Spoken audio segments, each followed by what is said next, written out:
श्रीराम जय राम जय जय राम हा त्रयोदशाक्षरी मंत्र आहे रामदास स्वामींचा. तर माझ्या सद्गुरू माऊलीने त्याला चाल लावलेली आहे, ती इथे मी थोडी 2 मिनिटं म्हणतो आणि मग आपण पुढे जाऊया. श्रीराम जय राम जय जय राम, श्रीराम जय राम जय जय राम, श्रीराम जय राम जय जय राम, श्रीराम जय राम जय जय राम, श्रीराम जय राम जय जय राम, श्रीराम जय राम जय जय राम, श्रीराम जय राम जय जय राम, श्रीराम जय राम जय जय राम, श्रीराम जय राम जय जय राम, श्रीराम जय राम जय जय राम, श्रीराम जय राम जय जय राम, श्रीराम जय राम जय जय राम, श्रीराम जय राम जय जय राम, श्रीराम जय राम जय जय राम, श्रीराम जय राम जय जय राम, श्रीराम जय राम जय जय राम. श्री समर्थ जेव्हा मनाचा उल्लेख करतात त्यावेळेला आवाज येतो ना, माझा सगळ्यांना आवाज पोहोचतो. तर मनाच्या श्लोकावरती डायरेक्ट जाण्याआधी मी असा अभ्यास केला की आधी मनाबद्दल काहीतरी समजून घ्यावं. म्हणजे समर्थांना मनाच्या श्लोकावरच का लिहावं असं वाटतं आणि मनच का, याचा एक साधारणतः अभ्यास. आणि थोडं पुढे जाण्याआधी माझी जी शैली आहे एखादा विषय मांडण्याची, जेव्हा अध्यात्मासारखा मोठा विषय आहे त्यावेळेला गेली 5 वर्ष मी माझ्या विद्यार्थ्यांबरोबरती आणि त्यांच्या पॅरेंट्स बरोबरती जेव्हा राहतो तेव्हा मला एक लक्षात येतं की जेवढी गोडी अध्यात्मामध्ये इथे आपल्या बसलेल्यांमध्ये आहे तेवढी आपल्या लक्षात येईल की आपल्या नातवंडांमध्ये, आता तुमच्या वयामध्ये जी नातवंड आहेत त्यांच्यामध्ये एवढी ही गोडी दिसून येत नाही.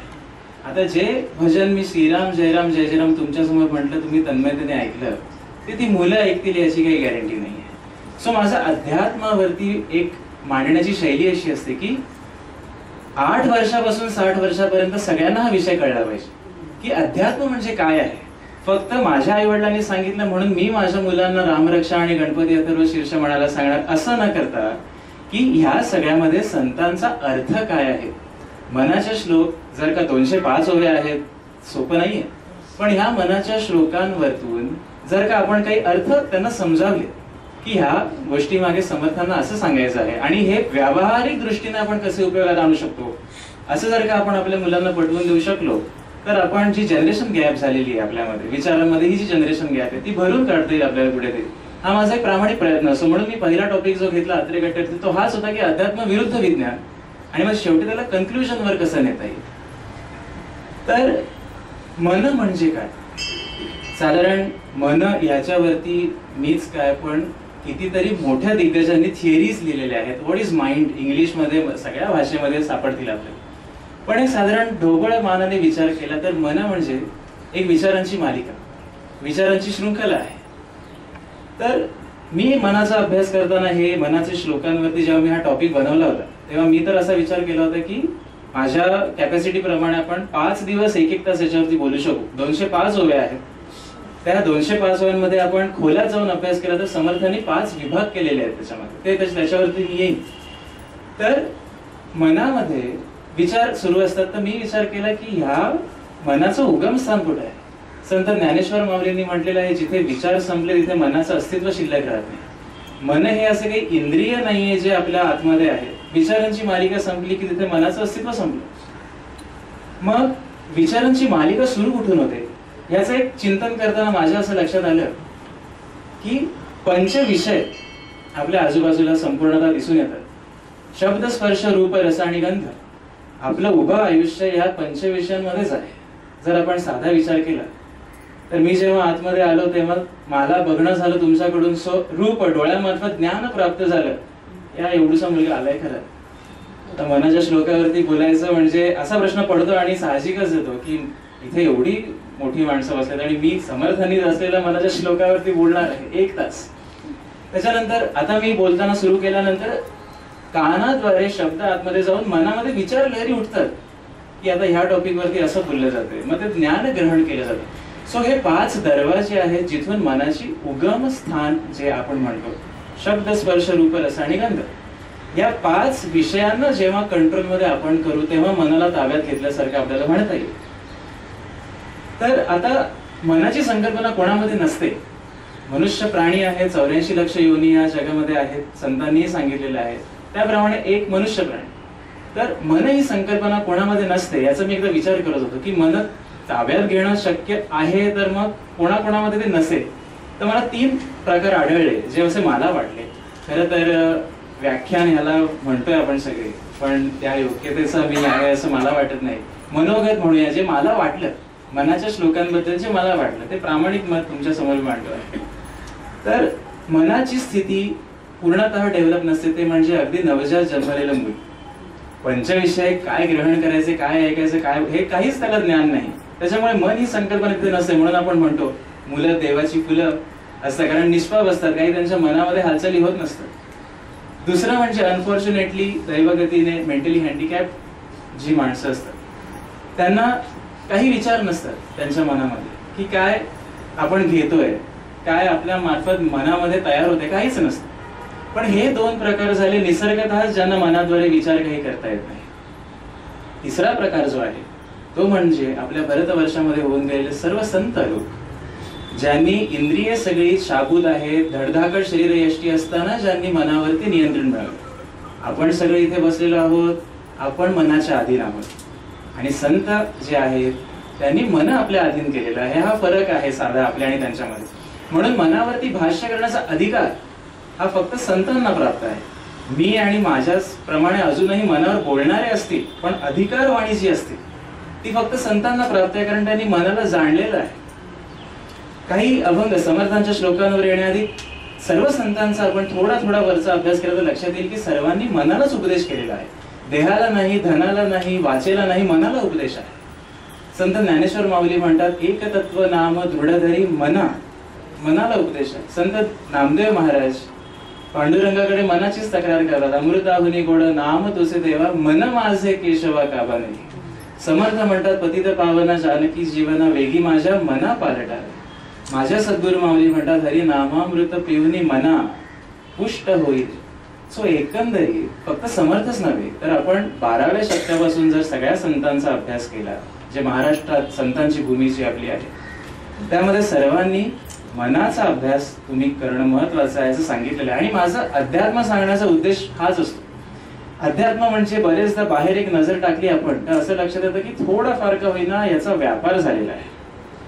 आध्यात्मिक गुरु जे म्हणतात ते खरंच आध्यात्मिक गुरु आहेत का आजच्या जगामध्ये, हा मोठा प्रश्न पडतो जेव्हा टीव्ही वरती त्यांचे काही न्यूज ऐकायला मिळतात.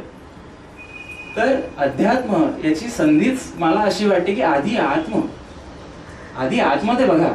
स्वतःच्या अध्यात्माचा मुळी हाच अर्थ आहे की आधी आतमध्ये बघा. दुसऱ्यांना ज्ञान सांगण्याच्या आधी स्वतःमध्ये चेंजेस करा अध्यात्माद्वारे. हा अध्यात्माचा एक मूळ अर्थ आहे.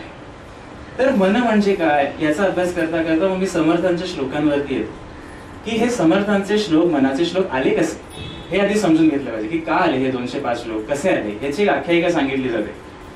जेव्हा मी माझ्या मुलांना आख्यायिका वगैरे सांगतो तेव्हा त्यांचे बरेचसे प्रश्न असतात. हे जे तयार करण्याची माझी जी शैली बनली ती मुलांमुळे बनली. कारण तुम्ही मला प्रश्न विचारणार नाहीत की हे असं का, पण जेव्हा मी मुलांना काही सांगतो परमेश्वर आहे की नाही तर त्यांचा एक प्रश्न असतो, सर प्रूव्ह करता येतं का परमेश्वर आहे. 15-16 वर्षाची जी मुलं आहेत त्यांची जी मानसिकता बनलेली आहे, वेस्टर्न कल्चर सगळं फॉलो केलेलं आहे. प्रूव्ह करता येतं का आपल्याला परमेश्वर डोळ्यानं दिसत नाही, पाहता येत नाही, इनटँजिबल जर ती गोष्ट असेल तर ती प्रूव्ह करता येईल का आपल्याला. सो मी जेव्हा प्रत्येक अध्यात्माचा विचार करतो तेव्हा 2 प्रश्नांना उत्तर द्यायचा प्रयत्न करतो. एक म्हणजे का, हे का बनले, आणि दुसरी गोष्ट म्हणजे ह्याचा आपल्याला व्यावहारिकतेमध्ये उपयोग कसा करता येईल जेणेकरून मला मुलांना सांगता येईल. हा एक माझा उद्देश असतो. आणि या विषयांवरती बोलण्याचं मी एनकरेज यासाठीच करतो की तुम्ही जे सगळे बसलेले आहात हे उद्या मुलांना जाऊन सांगाल की त्यांना ते पटलं पाहिजे. फक्त मनाचे श्लोक संध्याकाळी 7 वाजता म्हणायला बस म्हणजे ते म्हणतील असं नाही. सो त्याच्या मागे अर्थ काय आहे हे आपण त्यांना सायंटिफिक दृष्ट्या समजावलं तर फायदा आहे. तर मनाचे श्लोक आले कसे? समर्थ रामनवमीचा उत्सव साजरा करीत असत. समर्थ म्हणजे रामाचे कट्टर शिष्य श्री रामचंद्रांचे. सो रामनवमीचा उत्सव मोठ्या उत्साहाने साजरा करत असत आणि समर्थांची ख्याती पूर्ण भारतभर पसरली होती, त्यामुळे दूर दूरवरून लोक त्या उत्सवाला येत असत. अशा वेळेला समर्थांचे जे कट्टर शिष्य होते ते म्हणजे शिवाजी महाराज. खरं तर शिवाजी महाराज आणि समर्थ यांच्यावरही बोलता येईल एवढ्या त्यांच्या गोष्टी आहेत. समर्थांना ते शिधा पाठवित असत. रामनवमीचा उत्सव राजे होते ते भरपूर शिधा पाठवित असत. त्याच्यामध्ये समर्थांचा रामनवमीचा उत्सव मोठ्या जोरात चालला. एक दिवशी झालं काय, 1 महिना आधी राज्याचा व्याप असतो राजांपुढे, विसरले ते, नाही लक्षात राहिले त्यांचा शिधा पाठवणं. तर टेन्शन आलं ते समर्थांच्या शिष्यांना. समर्थांना नाही. विश्वास म्हणजे काय हे इथे कळून येते. ती गोष्ट वाचताना मला शिकायला मिळाले की परमेश्वरावर विश्वास म्हणजे कसा असावा. 15 दिवस राहिले. समर्थांचे शिष्य आले समर्थांकडे, स्वामी शिधा आला नाही महाराजांकडून, पत्र लिहूया का आपण त्यांना? आले नाही तर उत्सव पार कसा पडणार? समर्थ म्हणाले, माझा राम समर्थ आहे, त्याच्या उत्सवासाठी माझ्या शिष्यांकडून शिधा येण्याची आवश्यकता नाहीये, त्याचा उत्सव तो साजरा करून घेईल माझ्याकडून. हे समर्थांचं बोलणं. पण शिष्यांचं बोलणं डळमळीत, विश्वास डळमळीत असतो आपला सगळ्यांचाच परमेश्वरावरती. एखादी गोष्ट वेळेवर झाली नाही की आमचा विश्वास हालायला लागतो परमेश्वरावर. तरी पण शिष्याने विचार केला 10 दिवस राहिले, 10 दिवसांनी रामनवमीचं कसं मॅनेज? आणि समर्थांनी विचार केला आता काहीतरी उपाय योजला पाहिजे याच्यावरती. समर्थांनी कल्याण स्वामींना बोलवलं. जे इथे बसले त्यांना कल्याण स्वामींची मला विशेष ओळख करून द्यायची गरज नाही. सज्जनगडावरती आय थिंक सगळे जाऊन आले असतील आतापर्यंत. कल्याण स्वामी, त्यांनी कल्याण स्वामींना बोलवलं एका रात्रीच्या प्रहरी आणि म्हणाले बस. आणि गणाधीश जो ईश सर्व गुणांचा म्हणून जे सांगायला सुरुवात केली ती 205वी ओवी सांगूनच थांबले. म्हणजे अधिकार वाणी म्हणजे कशी तर ती अशी. आपल्याला 2 मिनिटं बोलायला विचार करायला लागतो काय बोलायचं आता इथे. तर ती अधिकार वाणी. समर्थांनी सांगितलं कल्याणा या सगळ्या 205 ओव्या उद्या शिष्यांना जमव आणि त्यांना त्याच्या प्रती बनवायला सांग. आणि त्याच्यानंतर प्रत्येकाने एक कागद घेऊन दारोदार जायचं, तो श्लोक म्हणायचा आणि जी भिक्षा येईल त्या श्लोक म्हणण्याच्या ड्युरेशन मध्ये ती भिक्षा घ्यायची आणि यायचं. आणि काय आश्चर्य, शिवाजी महाराज जो शिधा पाठवायचा त्याच्यापेक्षा कितीतरी पटीने जास्त शिधा तेव्हा जमा झाला. सो ही अधिकारवाणी. असे मनाचे श्लोक आले. 205 जे मनाचे श्लोक आले त्याची ही अशी आख्यायिका सांगितली जाते. आता काही जण मला म्हणतात ज्ञानेश्वरी, पसायदान, भगवद्गीता वगैरे विषयांवरती बोलायचा प्रयत्न कर. बोल असं नाही म्हणत, प्रयत्न कर. प्रयत्नच करायला पाहिजे. एकदम बोलणं माझ्या अधिकारामध्ये नाहीये. पण मी काय म्हणतो, मनाचे श्लोक शुद्ध मराठीमध्ये आहे. ज्ञानेश्वरी जरी बघितली तरी प्राकृत मराठी आहे. भगवद्गीता तर संस्कृतचे फार मोठे शब्द आहेत. मग अशा वेळी जर मनाच्या श्लोकापासून आपण सुरुवात केली विवरण करायला तर पहिली पायरी गाठता येईल आपल्याला. कारण जी आपली मातृभाषा आहे ती आपल्याला समजायला लागेल. समर्थांच्या 205 श्लोकांचं विवरण करताना जे काही वाचनात आलं, जे काही ऐकण्यात आलं ते माझं एक मत तुमच्या पुढे मी आता मांडतो. 205 ओव्या या पाठ बऱ्याच जणांच्या असतीलही, माझ्या वयाच्याही काही मुलांच्या असतीलही पाठ, माझ्या नाहीये हे मी प्रामाणिकपणे कबूल करतो. मला लहानपणी आई बाबांनी 5 शिकवल्या होत्या, ज्यांनी सर्व ची पर्यंत. त्याच्या पुढे काही मी जाऊ शकलो नव्हतो. त्याचं महत्व आता कळ. तर 5 विभाग कसे? पहिलं जे चरण आहे त्याला मंगल चरण असं म्हणतात. आम्हा सर्वांना माहिती आहे सुरुवात करताना श्री गणेशा, गणपतीची प्रार्थना, सरस्वतीची प्रार्थना. दासबोध उघडला तरी गणेश स्तवन, शारदा स्तवन, सद्गुरु स्तवन आणि मग समर्थांनी उपदेश करायला सुरुवात केलेला आहे. सो पहिलं चरण आहे मंगल चरण. मंगल मूर्ती ज्याला म्हटलेलं आहे ते पहिलं चरण. गणाधीश जो ईश सर्व गुणांचा, मुळारंभ आरंभ तो निर्गुणाचा. मग पुढे सरस्वतीचं वर्णन आहे. नमो शारदा मूळ चत्वार वाचा, गमू पंथ आनंद या राघवाचा. याचं डिटेलिंग वरती मी येईन नंतर. त्यानंतर दुसरा जो विभाग बनवला ते म्हणजे पहिले आपल्या मंगलदायी इष्ट देवतेला वंदन केल्यानंतर अध्यात्माची पहिली पायरी चढली पाहिजे, ते म्हणजे विवेक आणि वैराग्य. जर आम्हाला अध्यात्मामध्ये प्रगती करायची आहे तर सर्वप्रथम आपल्याकडे बुद्धीचा विवेक हवा.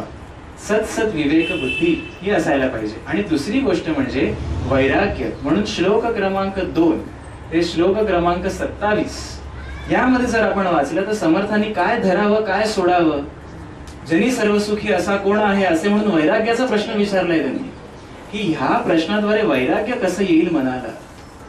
तर या श्लोकांवरती मी येईन नंतर.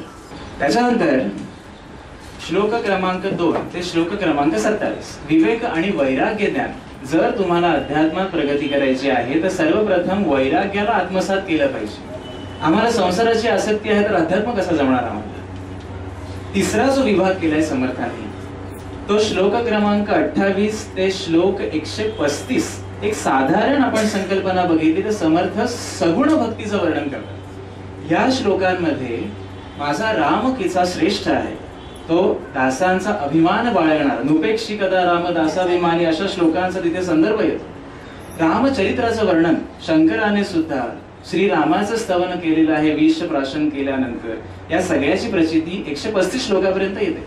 म्हणजे सगुण भक्तीचा प्रत्यय तिथे समर्थ दाखवतात. सगुण भक्तीची पायरी जर आपण सक्सेसफुली चढलो तर 136 पासून 175 एक ढोबळ विचार आहे. यामध्ये समर्थ त्याच्या पुढची भक्ती ते म्हणजे निर्गुण भक्तीचं वर्णन करतात. तर सगुण भक्ती जी आपल्या डोळ्यांना दिसते, चर्मदृष्टीला दिसते, ती सगुण भक्ती. तुम्ही सर्व माझ्या समोर बसलेले आहात तेव्हा तुमच्या समोर मला प्रेम व्यक्त करायला जमणार, ही सगुण भक्ती आहे. निर्गुण भक्ती जी ज्ञान दृष्टीला दिसते ती निर्गुण भक्ती. सगुण भक्तीवर प्रेम करणं सोपं आहे, निर्गुण भक्तीवर प्रेम करणं सोपं नाही. मंदिर बांधण्याचा उद्देश हाच आहे, जर का आम्हाला परमेश्वर काय आहे हे बघायचं असेल, त्याला बघितलंच नाही तर चिंतन कसं करणार. हनुमंत कसा दिसतो हे आम्हाला माहितच नाही आयुष्यामध्ये, तर तसं चिंतन करणार कसं आम्ही. म्हणून प्रथम समर्थ 135 श्लोकापर्यंत सगुण भक्ती सांगतात की माझा राम कसा आहे. निर्गुण भक्ती ही साधली तर सगुण भक्ती सुद्धा साधता येते, पण विरहाचं दुःख होत नाही. हे फार मोठं आहे त्याच्यामध्ये. जोपर्यंत आईच्या उदरामध्ये बाळ आहे तोपर्यंत आईला प्रेम करता येत नाही, कारण ते समोर नाही, सगुण रूपात नाही आहे. ते जेव्हा सगुण रूप प्राप्त करून बाहेर येतं तेव्हा प्रेम व्यक्त करायला जमतं. म्हणून भक्तीची पहिली पायरी प्रेम व्यक्त करणे हे सगुण रूपामध्ये साकार होतं. त्याच्यानंतर निर्गुण भक्तीचं वर्णन केल्यानंतर समर्थ शेवटचे 175 ते 202 या श्लोकापर्यंतचं जे वर्णन आहे त्याच्यामध्ये सगुण निर्गुणातीत जे चिन्मयानंद रूप आहे ते आपलं कसं आहे हे त्यांनी सांगितलेलं आहे. 202 श्लोकापर्यंत समर्थ सगुण निर्गुणाची ही पायरी गाठणं या जन्मामध्ये एका जन्मामध्ये शक्य असं नाहीये. म्हणजे संसाराचा त्याग करणं, पहिली जी वैराग्याची पायरी आहे तीच येणं एवढं कठीण आहे की निर्गुण भक्ती आणि पुढे सगुण निर्गुणातीत संतांची पायरी हे गाठणं काही आपल्या बसकी बात नाहीये. त्यासाठी फार फार प्रयत्नांची पराकाष्ठा करावी लागते. त्यानंतर 203 ते 204 204 याच्यामध्ये तुम्ही साध्य जरी केलं तरी साधन करणं आवश्यक आहे. तुम्ही कोणत्याही संतांची प्रतिमा पहा, त्याच्यामध्ये त्यांनी हातामध्ये माळ धरलेली आहे. खरं तर गोंदवलेकर महाराज किंवा आमच्या आई अक्कलकोट स्वामी किंवा गजानन महाराज कोणी असो, तुम्ही साध्य जरी केलं तरी तुम्ही साधन सोडलं नाही पाहिजे. हा मेसेज त्यांना त्याच्यातून द्यायचा आहे की मी सगळं साध्य केलं म्हणजे माझं काम संपलं, मी टीचर झालो म्हणजे माझी 10वी झाली म्हणजे मी शिकणं सोडलं असं नाही. ज्या दिवशी मी शिकणं सोडलं त्या दिवशी मी मुलांना शिकवू शकणार नाही. सो मुलांना नवीन नवीन शिकवण्यासाठी मला शिकत राहणं गरजेचं आहे. आणि शेवटची जी 205वी ओवी आहे ती फलश्रुती म्हणून संबोधलेली आहे. तर फलश्रुती म्हणजे तुम्ही हे सगळं मनन चिंतन केल्यानंतर तुम्हाला काय फलप्राप्ती होणार याचा उल्लेख समर्थ करतात. शेवटची ओवी म्हणजे मनाची शते ऐकता दोष जाती, मतिमंद ते साधना योग्य होती, चढे ज्ञान वैराग्य सामर्थ्य अंगी, म्हणे दास विश्वासता मुक्ती होगी, असं समर्थ शेवटच्या श्लोकात म्हणतात. याचा अर्थ तुम्ही जर का हे 205 श्लोक मनन केले तर मतिमंद सुद्धा वेदशास्त्रामध्ये निपुण होतील. आता इथे प्रश्न येतो की एवढा अढळ विश्वास आमचा आहे का की एखाद्या मतिमंद मुलाला समोर बसवून या श्लोकांद्वारे आपण त्याला सुबुद्धी देऊ शकू. सो इथे आपला जो प्रत्यय येतो तो विश्वासाचा आहे. पूर्ण अध्यात्म हे विश्वासावरती अवलंबून आहे. आमचा विश्वास किती सढळ आहे याच्यावरती आहे. गणपती स्तोत्र प्रणम्य शिरसा देवम त्याच्या खाली ओवी आहे. 6 महिने याचं पठण केलं तर तुम्हाला फलप्राप्ती आहे. 6 वर्ष म्हटलं मी, अपेक्षित रिझल्ट नाही आला याचा अर्थ आमचं चुकतंय कुठेतरी. सत्यनारायणाची पूजा घरोघरी घातली जाते, कथा वाचली जाते, त्याच्यामध्ये सत्यनारायणाची पूजा घातल्यानंतर बुडालेली बोट वरती आली असा उल्लेख जेव्हा होतो त्यावेळेला सत्यनारायणाची पूजा घेतल्यानंतर किती जणांच्या मनात असा विश्वास असतो की माझं इच्छिलेलं कार्य होणारच, कसं होत नाही. पण नाही, आमची जी दुःख आहेत ती कंटिन्यू होत राहतात पुढे. त्याच्यामुळे आमचा विश्वास किती सढळ आहे. अध्यात्मामध्ये सगळ्यात पहिली पायरी विश्वास. देव परीक्षा बघतो दरवेळी तुमची की आमचा विश्वास तिथपर्यंत आहे का. तर असं हे विश्लेषण आहे. पहिला भाग मंगलचरण, त्याचा आता मी पूर्ण इंट्रोडक्शन देईन की पहिला भागच कळला पाहिजे मंगलचरण काय आहे. त्याच्यानंतर एक 2-3 श्लोक आहेत जे मी घेईन आणि साधारण तोपर्यंत मला वाटतं अर्धा तास होऊन जाईल. तोपर्यंत माझी अशी एक इच्छा असते की थोडंसंच घेऊया, पण ते परिपूर्ण समजलं पाहिजे आपल्याला. एकदम जास्त घेऊन मलाही ते अजीर्ण, तुम्हालाही तसं नको व्हायला. सो 2 श्लोक का होईना पण त्याचं पूर्ण डायसेक्शन करता आलं पाहिजे आपल्याला. तर जो पहिला चरण आहे समर्थांचा, गणाधीश जो ईश सर्व गुणांचा मूळारंभ आरंभ तो निर्गुणाचा, याचा अर्थ आधी समजला पाहिजे. पहिली इयत्ता क्लिअर झाली पाहिजे, मग आपण विवेक वैराग्याच्या गोष्टी करू शकतो. गणाधीश याचा अर्थ मी माझ्या मुलांना विचारणंच योग्य नाही. त्यांना काही माहिती नसण्याची गॅरंटीच असते मला, कारण हे 5 वर्ष मी विचारलेलं आहे म्हणून त्यांना काही माहिती असतं. गणपती म्हणजे गणेश, गणपती हे सगळं माहिती आहे, लालबाग वगैरे राजा सगळं माहिती आहे त्यांना. पण गणपतीचा अर्थ काय याचा प्रत्येक बऱ्याच जणांना नसतो. गण हे एकूण सांख्यिकी ज्याला म्हटलेलं आहे, गण एकूण 24 आहे. ते देवगण राक्षसगण ते वेगळे, ते जन्मानुसार पडलेले असतात, पण एकूण गण जे आहे ते 24 आहे. त्या सर्व 24 गणांचा जो अधिपती तो गणपती. मग हे 24 गण म्हणजे पंचविषय 5, पंच ज्ञानेंद्रिये 10, पंच कर्मेंद्रिये 15, पंच प्राण 20 आणि अंतःकरण चतुष्टय असे 4 अंतःकरणातले आपले जे प्रकार आहेत, अशी 24 गण ज्याच्या बाहेर कोणाचीही प्रकृती जात नाही. या पृथ्वीवर जन्मलेले कोणतेही जीव असो ते याच्या पलीकडे नाही. या सर्व गणांना सांभाळणारा जो त्यांचा पती तो गणपती, गणाधीश. पंच ज्ञानेंद्रिय आपल्याला माहिती, पंचविषय मी आताच सांगितले, शब्द स्पर्श रूप रसगंध. हे जाणण्यासाठी परमेश्वराने आपल्याला 5 ज्ञानेंद्रिय दिलेली आहेत, त्याच्यावर आपलं काम चाललेलं आहे. शब्दांसाठी कान दिलेले आहेत, रसना टेस्ट साठी दिलेली आहे, डोळ्याने रूप पाहता येतं, नाकाने वास घेता येतो, त्वचा स्पर्श, ही पंच ज्ञानेंद्रिय. पंच कर्मेंद्रिय, पाय काम करण्यासाठी, हात काम करण्यासाठी, वाणी काम करण्यासाठी, पायू आणि उपस्थ अशी नावं म्हटलेली आहेत पुराणामध्ये, म्हणजे रिप्रोडक्शन सिस्टीम आणि एक्सक्रीशन सिस्टीम, याच्याने कर्म केली जातात, ही पंच कर्मेंद्रिय. मग पंचप्राण, खरं तर आपल्याला एकच माहिती, म्हणजे मला तरी एकच माहिती होतं, प्राण म्हणजे प्राण, जो हृदयात असतो तो प्राण, तो गेला की माणसाची डेड बॉडी जाते. पंचप्राण असतात हे मला खरं तर माझा फायदा असा होतो या 29व्या वर्षामध्ये की याचा अभ्यास मला करायला मिळतोय, माझं भाग्य. म्हणजे परमेश्वरांनी तुमच्या समोर मला बसवलं, माझ्यासारख्या अनेक वर्षाच्या जी मुलं आहेत 29 मध्ये जी आहेत, त्यापैकी मला ही चान्स मिळणं देवाकडून, हे माझ्यासाठी मोठी भाग्याची गोष्ट आहे. सो पंचप्राण म्हणजे प्राण, अपान, समान, उदान आणि व्यान अशी 5 नावं आहेत त्या पंचप्राणाची. त्यापैकी प्राण जो असतो तो हृदयात वास करून आहे, म्हणून प्राण गेला असं आपण म्हणतो. हृदय बंद होतं काम करायचं म्हणजे प्राण गेला. समान बेंबी जवळ असतो. उदान जे आहे ते गळ्यापाशी आहे. अपान जठराच्या ही खाली आणि व्यान पूर्ण शरीरभर प्रवास करत असतो, असं अध्यात्मामध्ये पुराणामध्ये वर्णिलेलं आहे. या सगळ्या गोष्टी तुम्हाला सांगण्याचा माझा उद्देश आहे, कदाचित इथे माहिती असेल पण मुलांना कळावे. जेव्हा मी इथे एखादी गोष्ट अत्रेकट्टा असो किंवा इथे असो मांडतो, तेव्हा माझा उद्देश हाच असतो की पुढची जनरेशन ही विस्कटू नये, त्यांना ट्रॅकवर आणण्यासाठी काहीतरी करणं गरजेचं आहे. सो ह्या गोष्टी त्यांना जर का कळल्या की गणाधीशाचा अर्थ काय आहे, एवढा गहन अर्थ आहे गणपतीमध्ये, तोच आपल्याला आधी समजला पाहिजे. गणाधीश जो ईश सर्व गुणांचा, गुण गण झाले आता गुण येतात पुढे. ईश म्हणजे प्रिय, सर्व गुणांनी प्रिय, षड्गुणैश्वर्य संपन्न असं म्हटलं जातं. षड्गुण यश, श्री, औदार्य, सत्य, ज्ञान, वैराग्य अशी 6 गुण जी आहेत. सर्व संत या 6 गुणांनी सुशोभित असतात, सर्व देव या 6 गुणांनी सुशोभित आहेत. आणि हे झाले गुण. तसेच त्रिगुणही आहेत, सत्व, रजतम, ज्याच्यामध्ये आपल्या वृत्ती धावत असतात आपल्या लोकांच्या. कधी आपला चेहरा हसरा असेल, लोकांसाठी चांगलं करावं असं वाटेल की सत्व गुण वरती आलेला आहे. आपल्याला राजविलास उपभोगावा असा वाटतो म्हणजे रजगुण वरती आलेला आहे.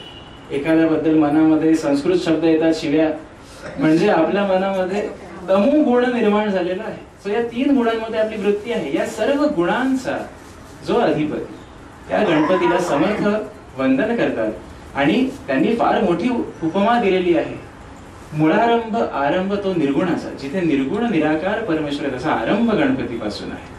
शंकरांनी गणपतीला वरदानच असं दिलेलं आहे की तू सर्व गणांचा अधिपती, सर्व गुण ऐश्वर्य संपन्न असशील. मग मंगलमूर्तीची प्रार्थना झाल्यानंतर समर्थ सरस्वतीची प्रार्थना करतात. शाळेमध्ये सरस्वतीची मूर्ती आहे, विद्येची देवता आहे.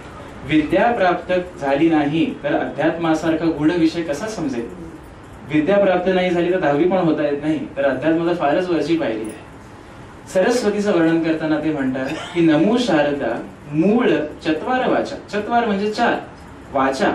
आता वाचा हे मला आतापर्यंत एवढंच माहिती होतं की जी मुखातून प्रकट होणारे शब्द आहेत ते म्हणजे वाचा. आता 4 वाचा असतात. म्हटलं याचा अभ्यास करूया. म्हटलं कोणी विचारलं, उद्या तुम्ही कोणी विचारलं चत्वार वाचा म्हणजे सांगा, ते सांगता आलं पाहिजे मला. सो 4 वाचा म्हणजे परा, पश्चिंती, मध्यमा आणि वैखरी असे 4 वाचा आहे. त्यापैकी आपल्या वाणीतून जी बाहेर पडते ती वैखरी, पण अंतरंगात जी निनादत असते आपल्या, ते हे 3 प्रकार आहेत आधीचे जे प्रकट होत नाहीत. त्यासाठी सिद्धी प्राप्त असणं गरजेचं आहे.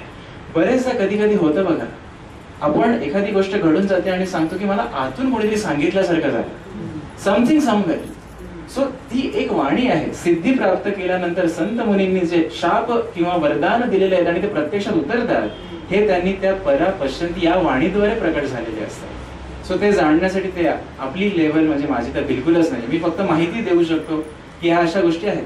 सो या 3 ओळीमध्ये समर्थ एवढा प्रचंड अर्थ लपवून ठेवतात ज्याचं आपण वर्गीकरण केलं पाहिजे. आणि माझी शैली ह्यासाठीच बनली की माझ्यासमोर मुलं असतात. सो का हे असे शब्द आहेत आणि हे कशावरून, हे आज तुमच्या समोर मला बोलायला मिळतं, हे माझं भाग्य आहे की हे पसरावं. म्हणजे आज 20 जणांसमोर सांगताना उद्या तुम्ही 20 जणांना सांगाल तेव्हा ते पसरलं गेलं पाहिजे. त्याच्यानंतर पहिला श्लोक झाल्यानंतर अतिशय महत्वाचे मला जे श्लोक घ्यावेसे वाटले इथे आज सांगण्यासाठी, 205 मधले मी जे 2-3 निवडले ते म्हणजे मला असं वाटलं की वैराग्याचं वर्णन करावं. वैराग्य ही अध्यात्म गाठण्याची पहिली पायरी आहे. The first step, sacrifice. संसारामध्ये त्याग झाल्याशिवाय अध्यात्मामध्ये प्रगती करता येत नाही. त्यामध्ये समर्थांनी काही काही श्लोक लिहून ठेवले. समर्थ 11व्या श्लोकामध्ये म्हणतात, जनी सर्व सुखी असा कोण आहे, विचारे मनात तूच शोधून पाहे. हा प्रश्न विचारूनच समर्थ वैराग्याला तिथे स्थान दिलेलं आहे. आता सर्व सुखी म्हणजे इथे बसलेले असो किंवा मीही असो, एक चेहऱ्यावरती हास्य जरी असलं तरी बऱ्याच गोष्टी असतात ज्या मनामध्ये असतात, ज्या आपण बोलून दाखवत नाही, खटकत असतात आपल्याला. सर्व सुखी माणसाचं आयुष्य हे 4 सुखांमध्ये विभागलेलं आहे. आपण सारासार विचार केला तर बघा, त्या 4 सुखांपुढे आपलं सुख जात नाही. सर्व सुखी व्हायचं असेल तर पहिलं म्हणजे माझं खाजगी देह आयुष्य. माझं जे देह दिलेलं आहे परमेश्वराने ते माझं पहिलं आयुष्य आहे. आज इथे येण्यासाठी जर का मी आजारी पडलो असतो तर येता आलं नसतं मला. सो त्याला सांभाळणं हे माझ्यासाठी मोठं कर्तव्य आहे. पहिलं माझं सुख म्हणजे शारीरिक सुख. डॉक्टरांकडे गेल्यानंतर दुःख वेदना होतात ते त्यासाठीच की याचं सुख कुठेतरी हरवून बसतं. पहिलं सुख माझ्या शरीराचं. पण बरं, शरीर धडधाकट आहे पण बायको आजारी आहे, घरामध्ये आई आजारी आहे, कोणीतरी नातेवाईक आजारीत आहेत. सो दुसरं सुख म्हणजे माझं कौटुंबिक सुख. दुसरी पायरी सुखाची की मी व्यवस्थित आहे पण आज माझा मूड बरोबर नाही कारण घरी भांडण झाले. सो काहीतरी सुख तिथे आमचं हलतं. तिसऱ्या सुखाची प्रचिती आपल्याला येते ते प्रोफेशनल लाईफ मधलं सुख, काम करण्यामधलं सुख. ते तिसरं सुख. प्रमोशन मिळत नाही म्हणून दुःखी आहे. सगळं व्यवस्थित आहे, माझं शरीर छान आहे, घरी एकदम माणसं फसलंच, प्रमोशनच होत नाही, 2 वर्ष झाली. पुढचं आणि समर्थ कोणतेही संत सांगतात की चौथं जे सुख आहे ते सोशल लाईफ. इथे आपल्याला बसलेल्या प्रत्येकाला सोशल लाईफ आहे. अत्रेकट्टा हे सोशल लाईफचं एक्झाम्पल. इथे जे आज आपण सगळे जमलोय हे आपलं सोशल लाईफ आपण मेंटेन करतो. एकच उद्देश आहे, मनाला कुठेतरी समाधान द्यायचंय. सुखाची व्याख्याच मुळात ही आहे की अपूर्णत्वाला पूर्णत्वाकडे नेणे. आणि अपूर्णत्वाला पूर्णत्वाकडे नेण्यासाठीची धडपड तो हा संसार. साधी सरळ एकदम जी भाषा जी मला वाटली, अपूर्णत्वाला पूर्णत्व देणे. साधं मी माझं एक्झाम्पल देतो आता तुम्हाला. अपूर्णत्वाला पूर्णत्व देणे. 15 वर्षाचा झालो, 10वी पहिली पायरी जी जाणवते आपल्याला आयुष्यामध्ये, अरे अभ्यास कर, 95% मिळाले, 90-85 तरी मिळाले पाहिजेत कमीत कमी. आपण एक अपूर्णत्व ठेवलं. रिझल्ट लागला तर आपण काय मनाला लेवल देतोय. म्हणून समर्थ म्हणतात की तूची शोधन पाहिजे, तूच शोध की तू मनाला कोणत्या लेवलवर ठेवलेस.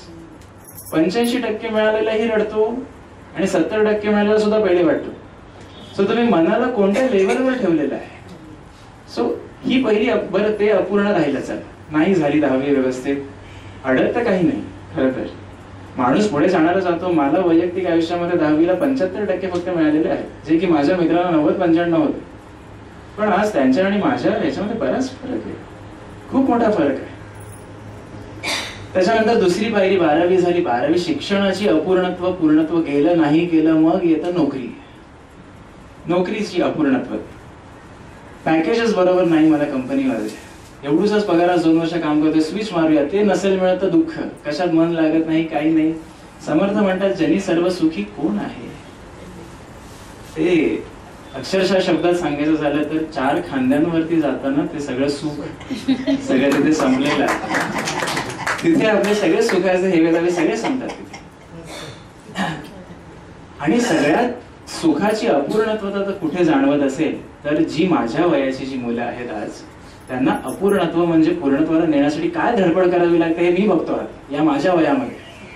माझ्या वयाची जी मुलं बॅचलर आहेत, झालं कुठे फंक्शन जमले की काय आता लग्न कधी, हे प्रश्न ठरलेले आहेत त्यांचे. सो त्यांनाही वाटत असतं हे अपूर्ण राहिले, हे पूर्ण केले पाहिजे. माझ्या ज्यांना लग्न झालेलं नाही त्यांना वाटतं अरे तू सुखी आहेस, लग्न झाले, तुझं शेअर करायला कोणतरी आहे तुझ्या बरोबर. लग्न झालेले माझे मित्र म्हणतात अरे एकटा राहिलो असतो बरं झालं. हे प्रकारही घडतात. त्याच्या पुढची पायरी अपूर्णत्वाची येते. बरं आता सुख टिकतं का मला सांगा. लग्न झालं, अरे वा धूमधडाक्यात लग्न केलं, वा मनाला समाधान मिळालं, सगळे जेवण तृप्त झाले, जेवण छान, फंक्शन छान, एकदम छान, 4 वर्ष झाली, सुख राहिलं का? गेलं. पुढची लगेच पायरी टाकली जाते. आता कधी पुढचं नेक्स्ट स्टेप याच्यामध्ये विचारली जाते की आता बेबी साठी प्लॅन केला पाहिजे. मग ते होत नसेल तर ते अपूर्णत्व, ते पूर्णत्व करण्याच्या मागे धावपळ धावपळ धावपळ असं करता करता समर्थ म्हणतात तूच शोधून पहा आता की कुठे तुला थांबायचंय. मग समर्थ सांगतात पुढच्या ओळीमध्ये अतिशय सुंदर संदर्भ दिलेला आहे.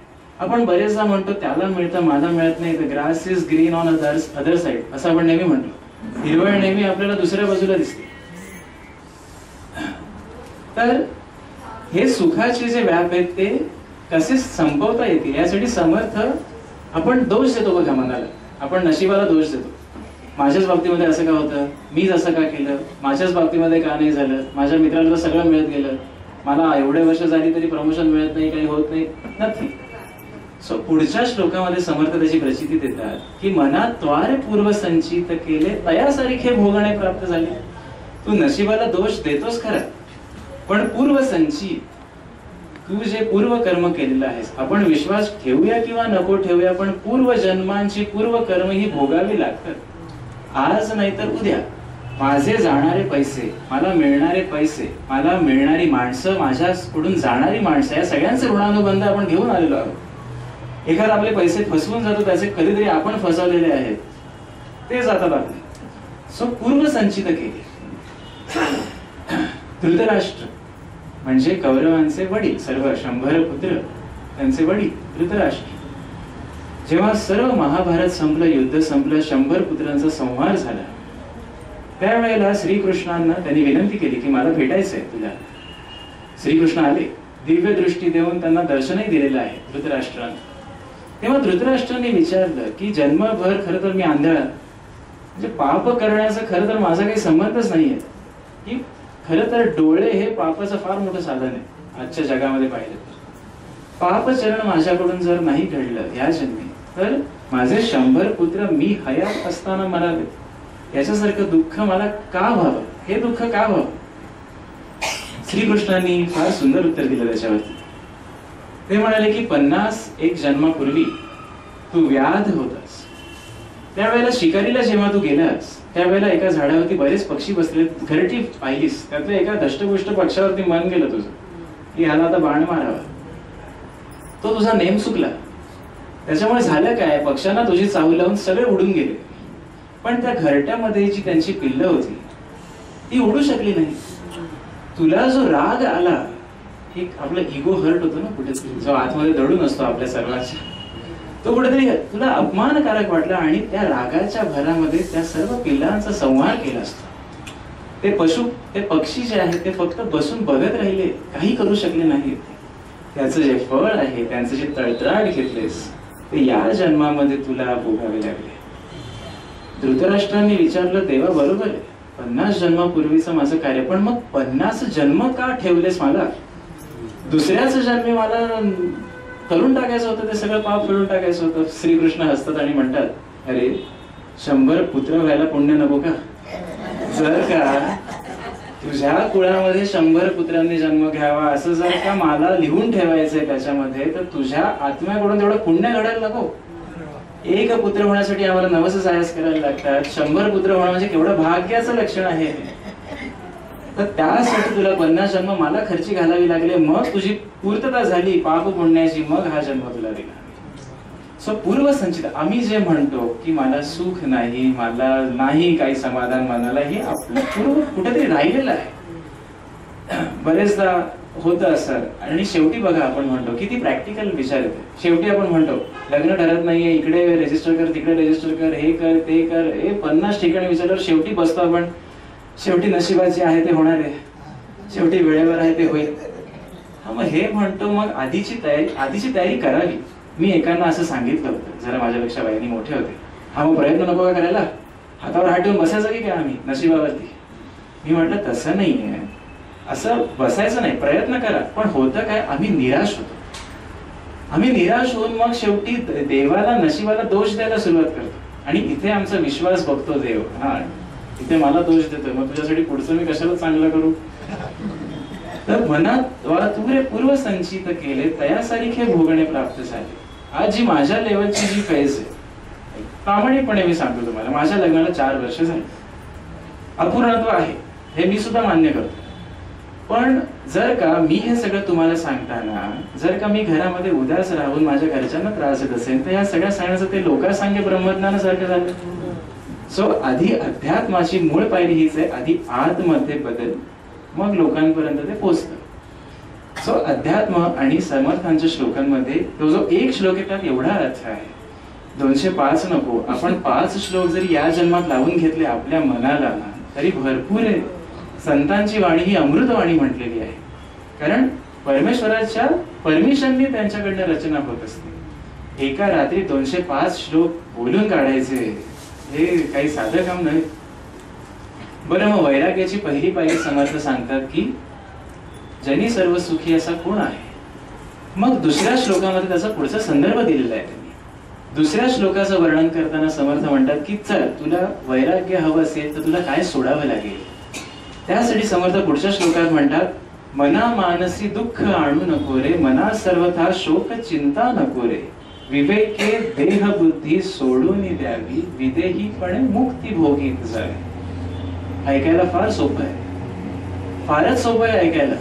आम्ही पारायण करताना अशी म्हणून टाकू, 10 मिनिटांमध्ये 50 ओव्या म्हणू आम्ही.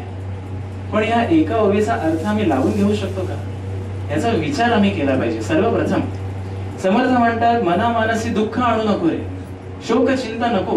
दुःख शोक चिंता समर्थ तिन्ही काळ उभे करतात आपल्या समोर. Past tense, present tense, future tense तिन्ही उभे करतात. शोक भूतकाळातल्या गोष्टींचा आपल्याला असतो, ही गोष्ट अशी घडून गेली, शोक होतो त्याच्यामुळे. दुःख वर्तमान काळ, एखादी न्यूज येऊन कानावर धडकते आपल्या, अरे रे असं झालं, दुःख होतं तेव्हा. त्या टर्म्स दिलेले आहेत संतांनी त्याला. आणि चिंता तर सगळ्यांनाच लागलेली आहे.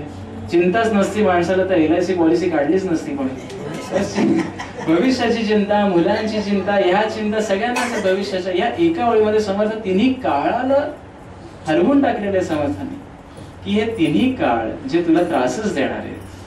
शोक नको, चिंता नको, दुःख नको. मग समर्थांचं काय म्हणणं आहे, विवेकी देहबुद्धी सोडून द्या. विवेकी शब्द वापरलाय बरं का, नुसतं देहबुद्धी सोडून दे असं म्हटलेलं नाहीये समर्थांनी. देहबुद्धी सोडायची असेल तर त्यासाठी ती विवेक जागृत पाहिजे. देहबुद्धी सोडणं, खरं तर हा देहबुद्धी हा शब्द आहे, ह्याच्यावरच एक तास खरं तर बोलता येईल कोणाला तरी जे मोठी माणसं आहेत. देहबुद्धी सोडावी. बऱ्याच संतांच्या अभंगांमधून ही देहबुद्धी सोडी रे असं रमावल्लभ दासांनी सुद्धा म्हटलेलं आहे. सखया कृष्णा तुझं विण कोणी नाही रे, त्याच्यामध्ये म्हणतात ही देहबुद्धी सोडी रे. मी विचार केला देहबुद्धी म्हणजे नक्की काय, टर्म काय आहे ही देहबुद्धी म्हणजे. तर एक उदाहरण माझ्या वाचनामध्ये आलं. देहबुद्धी म्हणजे मी सांगितलं जी 4 लाईफ आहेत आपली, personal life, family life, professional life, या सगळ्यामध्ये आपली देहबुद्धी अडकलेली आहे. बघा, माझ्या शरीराला यातना झाल्या की माझं सगळं समाधान हरवतं. किती समाधान एक्स्ट्रीम लेवलला हरवू शकतं. एखाद्या कुठेतरी जायचंय, पुढल्या महिन्यामध्ये लग्न आहे आणि ह्या महिन्यामध्ये एखादा मोठा रोग डिटेक्ट झाला तर त्या लग्नाचा आनंद उरत नाही. सो देहबुद्धी आमची जागृत आहे. माझ्या नजरेसमोर माझा मुलगा नाही, माझी मुलगी नाही, ते अजून घरी आलेले नाहीत, कशात लक्ष लागणार नाही आमचं.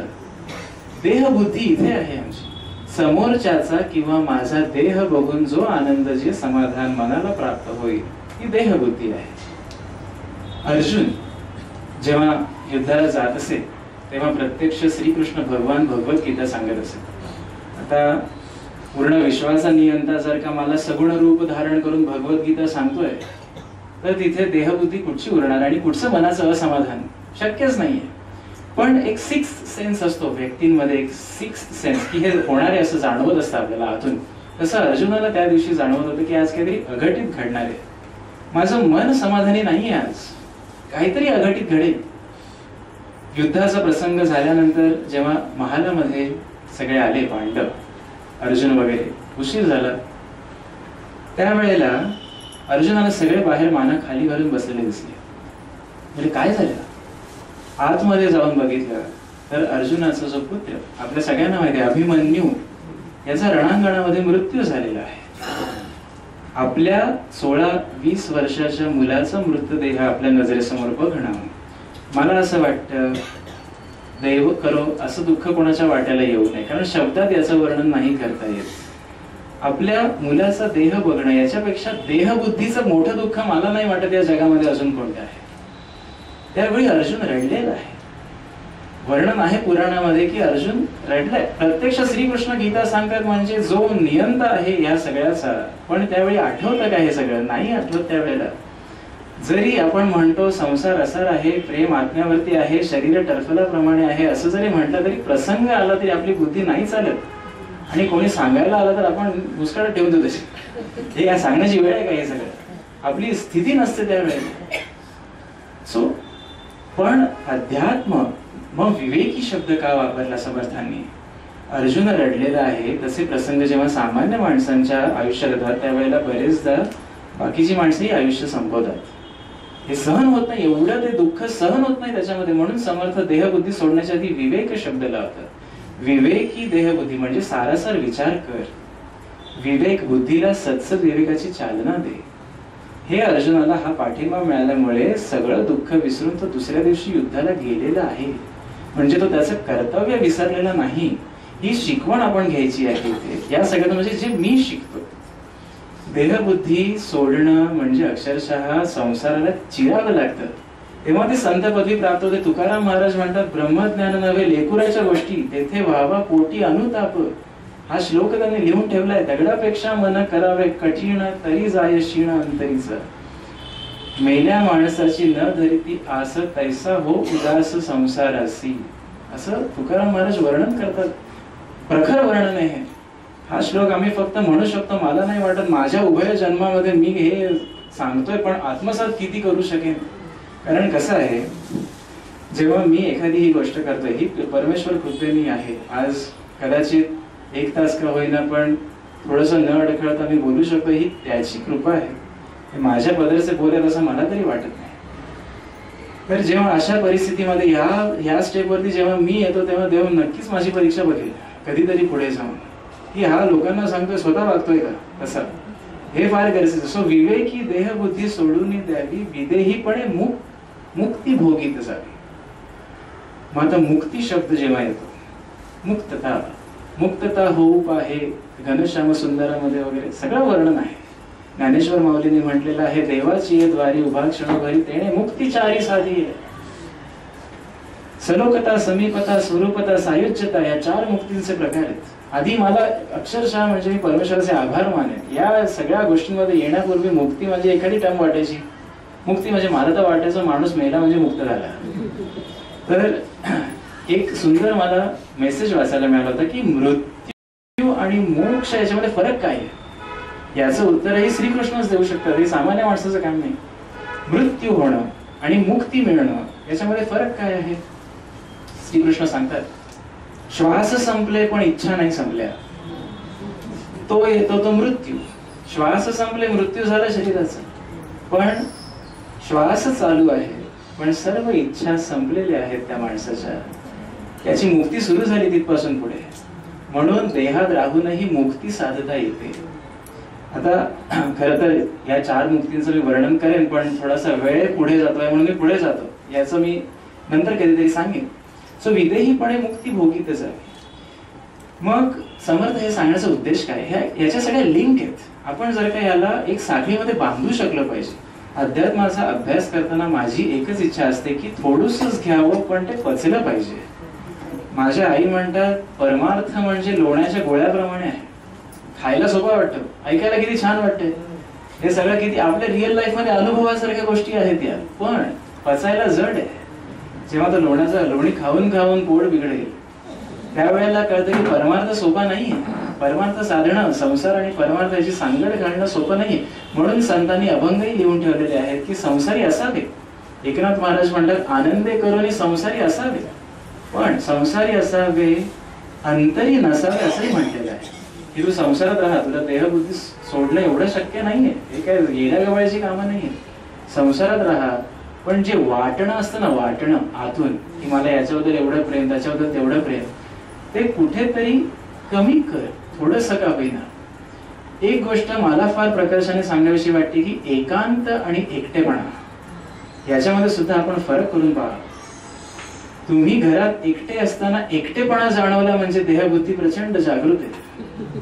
पण जेव्हा घरामध्ये एकटा असताना एकांत जाणवतो ना जो आपल्याला, की मला माझ्यासाठी वेळ देता येतोय, म्हणजे आपली देहाची आसक्ती कुठेतरी कमी आहे. म्हणजे आपला पुढचा जन्म जरा चांगला होईल असं म्हणायला हरकत नसते याच्यामध्ये. तर समर्थ वैराग्याचं वर्णन करतात. समर्थ सांगतात की दुःख, शोक, चिंता, देहबुद्धी सोड, हे सगळं समर्थ सांगतात. मग त्याच्यामध्ये समर्थ पुढची एक महत्वाची सूचना करतात की तुला जर का वैराग्य प्राप्त करायचंय, तुला जर का देहबुद्धी सोडायची आहे, तर तुला पहिली गोष्ट इच्छा सोडावी लागेल. म्हणून पुढच्या, आणि इच्छा पण कशी, वाईट इच्छा ज्या असतात. मना सांगपा रावणा काय झाले, अकस्मात ते राज्य सर्वे बुडाले, म्हणून कुडी वासना सांडिली, असं म्हटलेलं पुढच्या श्लोकामध्ये त्यांनी. वासना नुसती नाही, कुडी वासना. इच्छा आणि वासना याच्यातही फरक आहे. कुडी म्हणजे वाईट, वाईट ज्या इच्छा असतात त्यांचा तुला त्याग करावा लागेल. सर्वप्रथम आपल्या दुःखाला मूळ कारण म्हणजे इच्छा. जिथे इच्छा कमी तिथे दुःख पण कमी आहे. माझ्या या वयामध्ये असेही काही मित्र आहेत, लग्न ठरत नाही ना, ठीक आहे, काही बिघडत नाहीये, दुःखी कमी आहे तो माणूस माझ्या इतरांच्या तुलनेप्रमाणे. सो या सगळ्या गोष्टींचा अनुभव घेताना समर्थांना माहिती आहे की सगळ्यात पहिली पायरी कोणती आहे, वैराग्य धरण्याची, देहबुद्धी सोडण्याची. तुझ्या इच्छा कमी कर. कारण जन्मभर जेवढं काही आयुष्य असेल माणसाचं, इच्छा तृप्ती हे चालूच आहे आमचं. याच्या पलीकडे आम्ही जरा झोक्यामध्ये बसलेलो दक्षिण, त्याच्या पलीकडे आम्ही जातच नाही. इच्छा संपली, तृप्ती झाली, पुढची इच्छा, हे कंटिन्यू चालू राहतात. म्हणून समर्थ एका श्लोकात म्हणतात की एक जातो त्याचा दुसरा भार वाहतो, असं पण समर्थांनी वर्णन केलेलं आहे. मरे एक त्याचा दुजा शोक आहे, अकस्मात तोही पुढे जात आहे. हो, आम्हाला सगळं कळतं. आपण म्हणतो बघा, आम्हाला सगळं कळतं हो, पण वळत नाही. मला ही फ्रेज फार चुकीची वाटते. आम्हाला सगळं कळतं पण आम्हाला वळवण्याची इच्छा नाहीये. आम्ही ज्या संसारासक्तीत गुरफटलेलो आहोत ते सोडण्याची इच्छा नाहीये आम्हाला. संत त्याला आध्यात्मिक भाषेमध्ये अध्यात्माचे व्यापारी असं म्हणतात. बाबा तू मला संसारात सगळी सुख दे, मी तुझ्या पाया पडायला येतो. एखादं संसारातलं सुख विस्कटलं की ती बुद्धी राहत नाही. कोण देव काय कसलं, देवाला पाण्यात ठेवतो मग आपण, पाण्यात वाटीमध्ये पाण्यात ठेवतो देवाला. मुलासारखं प्रेम करतो का आपण परमेश्वरावरती? मला सांगा, वाईट वाटलं म्हणून आपण आपल्या मुलाला पाण्यात ठेवू का एखादा नवस पूर्ण होण्यासाठी? संत यातही फार सुंदर अर्थ सांगतात. मारुतीला शनिवारी डोक्यावर तेल घालतो आपण, ओतून देतो सगळं. माझ्या सद्गुरू माऊली म्हणतात, कधी विचार करतो का आपण त्याच्या डोळ्यात तेल जाईल, त्याच्या नाकातोंडात तेल जाईल? विचार नाही करत. शनिवार झाली, चला तेलाची बाटली घेतली, ओतून आलो आम्ही. हा विचार जेव्हा करू तेव्हा असं आपण समजू की एक पायरी आम्ही पुढे गेलो. या सगळ्या गोष्टी कळायला लागल्यापासून मी माझ्यात 1% का होईना बदल करण्याचा प्रयत्न करतो आहे. कारण मी आज अशा स्टेजला उभा आहे की माझ्या समोर सगळी सुख उभी आहेत. खरं यंग आहे, उत्साह आहे, पण तरी सुद्धा परमेश्वराची इच्छा आहे की मी अध्यात्माची गोडी वाढवावी. हे माझं भाग्य आहे. तर सुख वासना, कारण वासना पुढच्या षड्रिपूंना जन्म देते. म्हणून समर्थ वासनेला आवर घालायला सांगतात. कुणी वासना, आणि समर्थ असे ना, चांगल्या इच्छा ठेवा तुम्ही, सगळी इच्छा असाव्या. दुसऱ्यांवर परोपकार करण्याची इच्छा असावी, माझ्या पोटी सुपुत्र होण्याची इच्छा असावी. पुत्र आणि सुपुत्र याच्यातही फरक आहे. सुपुत्र होण्याची इच्छा, या इच्छा ठेवा, पण वाईट इच्छा, कोणाचं वाईट करणं हे तुम्ही धरू नका. नाहीतर तुम्हाला जन्म रहाट गाडग्या परी भव भ्रमण इथं चालूच राहणार. मग रहाटचं गाडगं जे असतं, राहाट गाडगं, पाणी संपलं की परत बुडून परत चालू, त्याचं जन्म मरण सुरू राहणार. सुटायचं असेल तर कुणी वासना सांडली. कारण वासना जर पूर्ण झाली तर त्याचा अहंकार उत्पन्न झालेला आहे. अहंकार उत्पन्न झाला, इच्छा पूर्ण झाली, नाही झाली तर क्रोधाला स्थान मिळतं तिथे.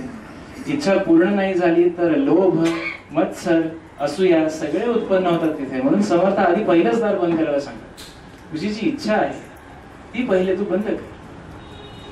तर या सगळ्यामध्ये म्हणजे हा जो गुण होता, जो मला आज इथे घ्यायचा होता, खरं तर सांगायचं तर जेव्हा मनाचे श्लोक हा एक अध्याय मी बनवला बरंच आधी, खरं तर या सगळ्या गोष्टी मी एका ठिकाणी लिहून ठेवलेल्या आहेत. मी फक्त वाट बघत असतो की कोण मला बोलवेल आणि जेणेकरून मला हे सांगता येईल लोकांपुढे. कारण कसं आहे, बोलणारा जरी भेटला तरी ऑर्गनायझर पण भेटावे लागतात. तर सो हे आजच्या हे जे इथे मान्यवर सगळे बसलेले, तुमचं सगळ्यांचे आभार आहेत की मला स्वतःला सांगण्यापेक्षा, स्वतः प्रगती करण्यापेक्षा जेव्हा लोकांपर्यंत सांगितलं जातं तेव्हा थोडंसं ते अध्यात्मामध्ये हातभार लागणं माझ्यासाठी चांगली गोष्ट आहे. तर बोलण्यासारख्या गोष्टी भरपूर आहेत, पण थोडं वेळेचं बंधन मला आहे. म्हणून हे 3 श्लोक मी आज घेतले होते, ज्याच्यामध्ये समर्थ पहिले प्रश्न करतात की वैराग्याला स्थान द्यायचं असेल तर तुला सगळ्यात आधी जनी सर्व सुखी कोण, असा प्रश्न विचार स्वतः मनाला, लोकांना नको विचारू, स्वतःला विचार. अध्यात्म ही स्वतःची प्रगती असावी. मग जेव्हा तुला कळेल की तुझंच पूर्वसंचित हे तुला मागे खेचतं आहे, तर मग तुला काय केलं पाहिजे? दुःख शोक चिंता करू नको हे समर्थ पुढच्या ओळीमध्ये सांगतात.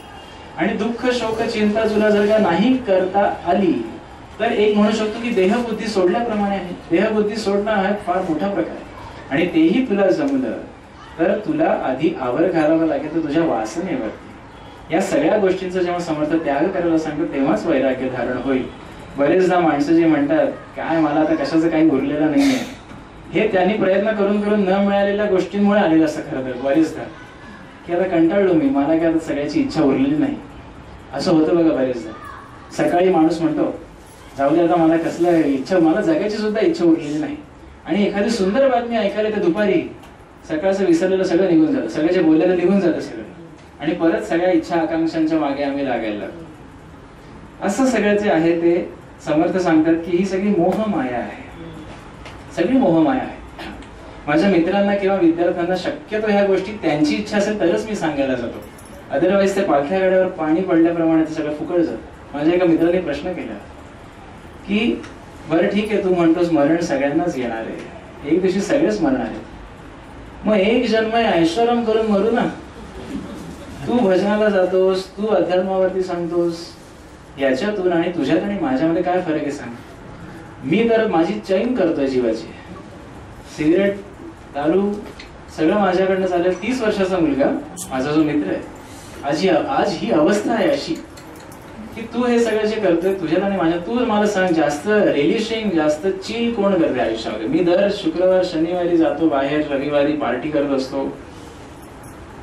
तर अर्थात मी त्याला हे कारण सांगितलं, त्याला दुसरं कारण सांगितलं, तेही मी तुम्हाला सांगतो. खरं तर मृत्यूमध्ये सुद्धा 2 फरक पडतात. त्याचं एक सुंदर उदाहरण मला वाचनात आलं आणि मला बरं वाटलं की देव अशी उत्तर देतो. टेक्नॉलॉजी एवढी ऍडव्हान्स झाली, व्हॉट्सअपवर वगैरे सगळेजण आहेत, छान छान ग्रुपही असतात. त्याच्यामध्ये मृत्यू सगळ्यांनाच येतो, पण त्याच्यात फरक कसा आहे? सिंहाचा जो जबडा असतो त्याने तो जेव्हा स्वतःच्या पिल्लाला उचलतो तेव्हा त्याची जी ग्रीप आहे, आणि जेव्हा तो हरणाला मारतो तेव्हा त्याची जी जबड्याची ग्रीप आहे, फरक आहे दोघांमध्ये.